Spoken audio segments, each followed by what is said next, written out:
Guys drama serial बोझ की episode number 19 में हमने देखा कि एमल एक सोच विचार में पड़ी है और वो सोच रही है कि ये गिफ्ट कहाँ से आ रहे हैं। राशिद अंकल जो कि उसके फूफा के साथ शतरंज की बाजी लगा रहे हैं और एमल यही सोचती है कि अगर राशिद यहाँ बैठा है तो ये गिफ्ट्स कौन भेज रहा है। इतने में राशिद की नज़र एमल की तरफ पड़ती है और राशिद दिल ही दिल में सोच रहा होता है कि ये एमल कितनी बेवकूफ़ है, इसको अभी तक नहीं पता चला कि ये गिफ्ट कौन भेज रहा है।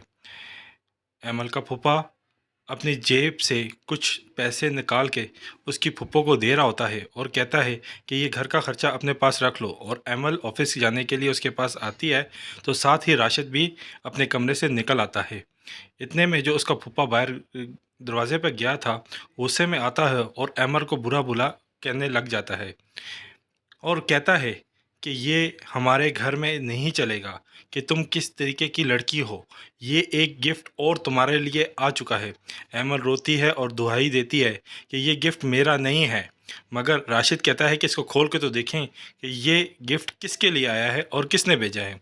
एमल ये देख के इंतहाई हैरान हो रही होती है कि ये गिफ्ट आने का चक्कर कब ख़त्म होगा, जबकि राशिद दिल ही दिल में खुश हो रहा होता है कि इस तरह एमल उसके जाल में फंस जाएगी।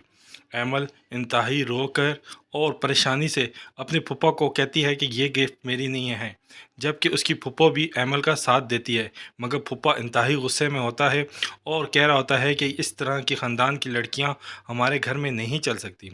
एमल रोती है, दुहाई देती है और कहती है कि मेरा करैक्टर ऐसा नहीं है, मैं ऐसी लड़की नहीं हूँ। उसकी फूफो भी कहती है कि मेरी भतीजी के ऊपर आप इस तरह का इल्ज़ाम ना लगाएं, आपको शर्म आनी चाहिए इस तरह का इल्ज़ाम लगाते हुए। इतने में उसकी फूफा को गुस्सा आता है और वो एमल को थप्पड़ मारने की कोशिश करता है, जिस पर राशिद उसको पकड़ लेता है और राशिद कहता है कि भाईजान आप मेरी बात सुने, मेरे पास इस मसले का हल है। वो अपने भाई को समझाता है कि आइंदा के बाद एमल मेरे साथ ही मॉल जाया करेगी और मैं ही उसको छोड़ के आया करूँगा। ये बात एमल का फूफा मान लेता है और एमल को सख्ती से कहता है कि अगर तुमने नौकरी करनी है तो तुम राशिद के साथ ही आया करोगी और राशिद के साथ जाया करोगी, तो क्योंकि हमें तुम जैसी लड़कियों पर कोई इतबार नहीं है। राशिद ये गिफ्ट जो है ना उसकी फूफी के हवाले करके राशिद वहाँ से निकल जाता है। एमल अपनी फूफो को यकीन दिलाती है कि मैंने ये नहीं किया, ना ये मेरे लिए गिफ्ट आया है, मगर उसकी फूफो इंतहाई परेशानी के आलम में गिफ्ट को एक साइड पर फेंक देती है और राशिद जो कि एमल को साथ लेके जाता है और रास्ते में कहता है कि मैंने तुमसे कहा था कि मेरे साथ तुम दोस्ती कर लो, तुमने मेरे साथ ये जो दोस्ती नहीं की इसकी वजह से तुम्हें ये सब कुछ भुगतना पड़ रहा है और तुम कब तक इस तरह भुगती रहोगी। मेरी बात मानो, तुम मेरे साथ दोस्ती कर लो, मैं तुम्हारे लिए ज़िंदगी आसान कर दूंगा, नहीं तो मैं तुम्हें जीने नहीं दूंगा।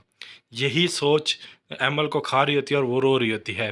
राशिद अपने का इंतज़ार कर रहा होता है और कहता है कि ये जब आएगा तो मैं इससे पूछूंगा कि भाई तू किस किस्म का बंदा है।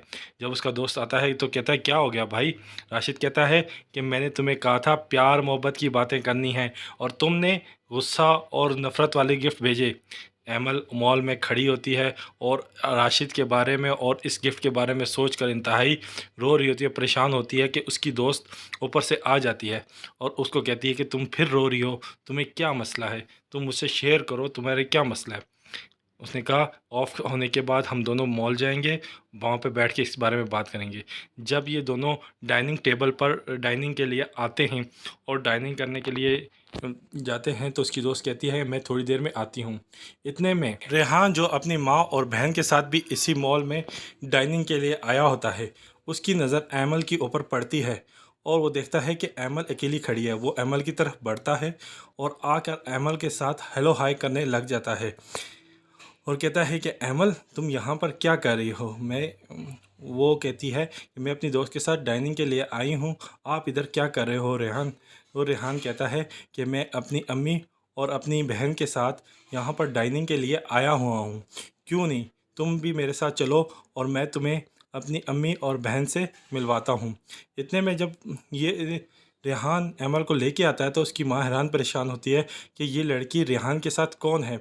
जबकि ये बताता है कि ये एमल है तो उसकी बहन इंतहाई खुश होती है, क्योंकि उसकी बहन ये जानती है कि रेहान एमल से कितना प्यार करता है।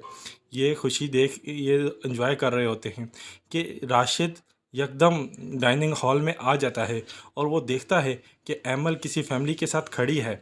उसको बड़ा ही गुस्सा आता है और वो उस फैमिली की तरफ आती है और कहता है कि ये कौन है जिनके साथ तुम यहाँ पे खड़ी हुई हो।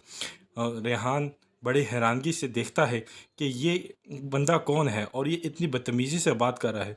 राशिद इंतहाई गुस्से में आ जाता है और उसको कहता है कि मैं तुम्हें बताता हूँ कि मैं कौन हूँ। ये मेरी फैमिली है और ये मेरी फैमिली की लड़की है। तुमको मैं बता देता हूँ कि आइंदा के बाद इससे नहीं मिलना। राशिद ये देख कर हैरान परेशान होता है और राशिद का भी पारा चढ़ जाता है और राशिद उसके कहता है कि तुम होते कौन हो इस तरह की बात करते हुए। इतने में इनकी आपस में लड़ाई शुरू हो जाती है। राशिद एमल को कहता है कि यही बंदा है जो तुम्हें गिफ्ट दे रहा है। चलो मैं तुम्हें जाकर अपने भाई को बताता हूँ कि तुम क्या करती हो मॉल्स में। एमल बड़ी परेशान होती है कि इस सिचुएशन में मैं क्या करूं और मैं क्या करूं। जबकि उसकी जो दोस्त है वो पीछे से आती है और वो रेहान से पूछती है कि आप लोग कौन हैं। जबकि रेहान उससे पूछता है कि तुम कौन हो और ये एमल के साथ क्या वाक़या हुआ है। वो बताती है मैं एमल का दोस्त हूँ और राशिद जो कि उसके पापा का भाई है वो उसको बहुत ही ज़्यादा तंग कर रहा है और उसने उसके ऊपर ज़िंदगी अजाब लाई हुई है। एमल घर में आकर अपने अब्बू को याद कर रही होती है और कहती है कि मैं ज़िंदगी के बहुत मुश्किल मराहल से गुज़र रही हूँ। अब्बू आपने मुझे ज़रा से भी तकलीफ़ होने नहीं दी। मैं क्या करूँ, मैं किस तरीके से अपनी ज़िंदगी गुजार सकती हूँ।